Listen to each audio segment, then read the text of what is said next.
In the headlines, unregistered SIM card holders to know fate next week. Danger on Odorkor Mallam Road in Accra. Police reveal suspect in Mankessim murder case killed a trader too. 16 suspects in custody as Eastern Regional Command takes over investigations over Asamang Tamfoe shooting incident. Lands Minister John Jinapo orders operations in Tano Nimiri Forest Reserve to stop. And frustrated ECG customers mass up at ECG offices across the country. Welcome to Graphic Online's News in Brief. We start with the re-registration of SIM cards where the intended exercise to block all unregistered SIM cards effective October 1 has been put on hold. This is to allow the Ministry of Communication and Digitalization to examine the roadmap for the intended exercise. A reliable source close to the SIM registration process has told Graphic Online that a new date and the modalities will be communicated early next week, but added that the punitive measures as seen earlier in September will be implemented again.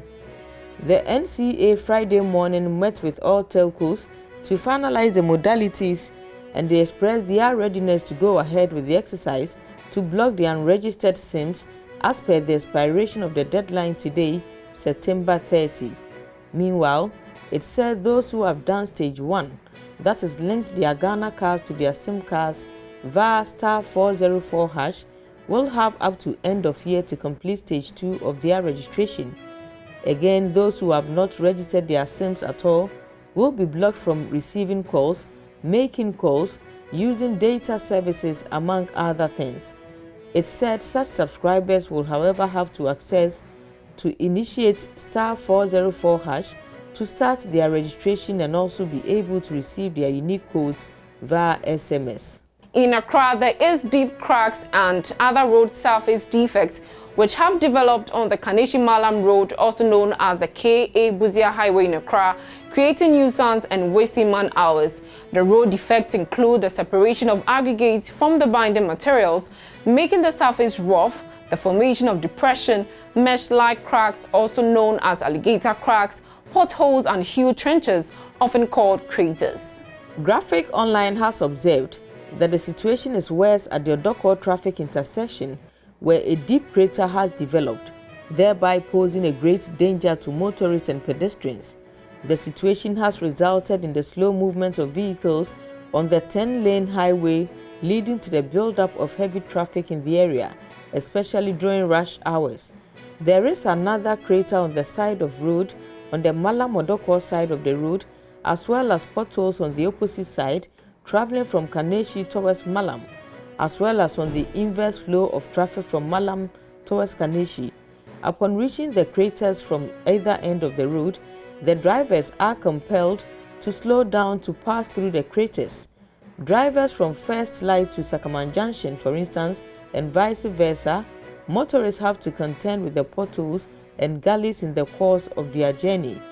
Other dangerous spots on the stretch are near Accra Academy, Dansuma Junction, Dakuman Junction, Odorkor and Sakamang.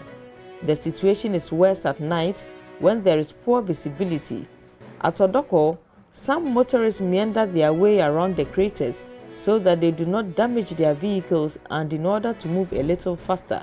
However, in the course of meandering, they sometimes come close to grazing their sides of vehicles, creating panic. Drivers using the inner lane from the Buzia Junction turning towards Odorkor are also affected by the problem.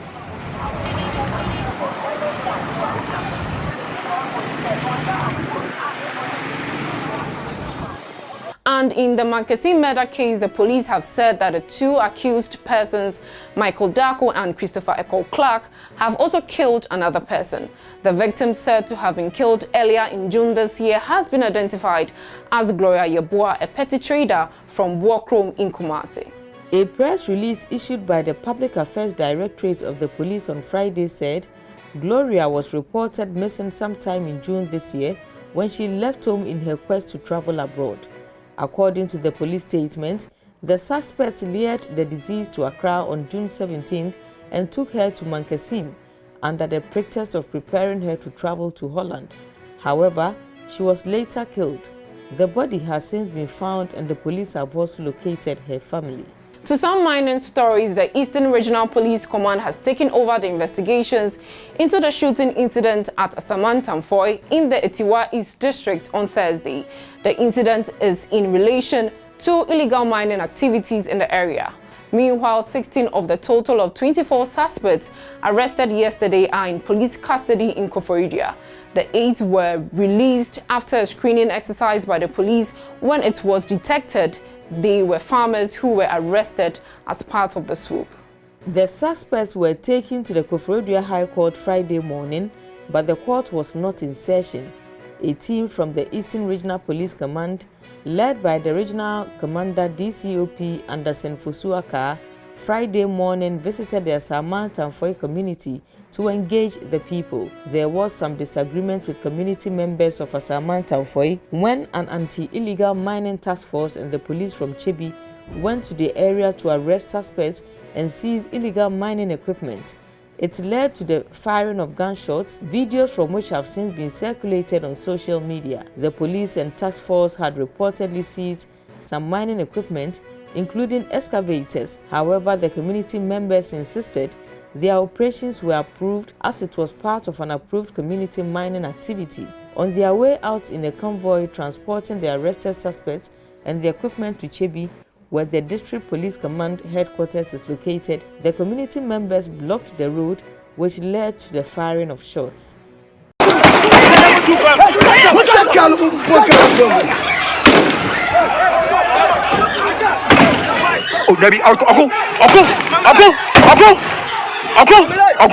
Still on mining, the Ministry of Lands and Natural Resources has directed mining firm Akonta Mining Limited to stop operations in the Tano Nimiri Forest with immediate effect.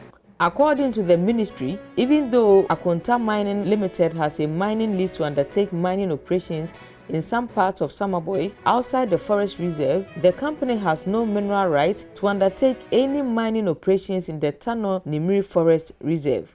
Before we go, the technical challenges with the electricity company of Ghana's prepaid metering system has still not been resolved. Scores of frustrated customers have been massing up on the premises of the ECG at various areas to express concern over their inability to buy credit for their prepaid meters. It was a charged atmosphere at the Community 11 District Office in Tema as the customers started shouting and calling on the ECG staff, whom they claimed had frustrated them, and demanded that some officials be sacked. Many ECG customers in Volta, Kumasi, Accra, Takoradi, Tema, Cape Coast, Kaswa, Winneba, Swedru, Koforidua, Nkoko and Tafo have since Tuesday been unable to purchase credit. This situation was technical challenges with its e-cash and PNS metering system, which has made it impossible for customers to purchase credit. News in Brief is brought to you by Graphic News Plus. Download your Graphic News Plus now and choose your preferred package daily, weekly, monthly, and annually, and access free news on various interest areas as well. Graphic News Plus, connecting people through news. Thank you for watching. For more news, please visit our website graphic.com.gh or follow us on Facebook at Daily Graphic and on YouTube and Twitter at GraphicGH. I am Juliet Echa Safo.